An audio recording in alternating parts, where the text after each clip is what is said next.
সবচেয়ে শক্তিশালী যে ওসিলাগুলো দোয়া কবুল করানোর জন্য সেটা এটা একটা। আমাকে যদি বলেন যে আপনার জানা মতো সবচেয়ে বেস্ট ওসিলা কোনটা দোয়া কবুল, আমি বলবো এটাই। সেটা হচ্ছে আপনি আল্লাহ রাব্বুল আলামিনের এই একত্ববাদের ওসিলা দিয়ে দোয়া করবেন, আল্লাহ পাকের এই তাওহীদের ওসিলা দিয়ে, একত্ববাদের ওসিলা দিয়ে দোয়া করবেন।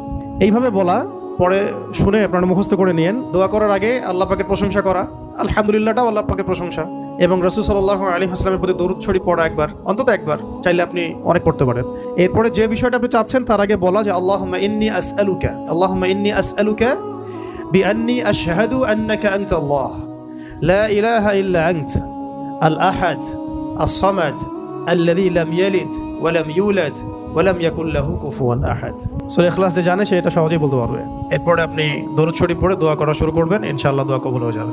এটা পরীক্ষিত আমল, ইনশাআল্লাহ দোয়া কবুল হবে। সবচেয়ে শক্তিশালী যে ওসিলাগুলো দোয়া কবুল করানোর জন্য সেটা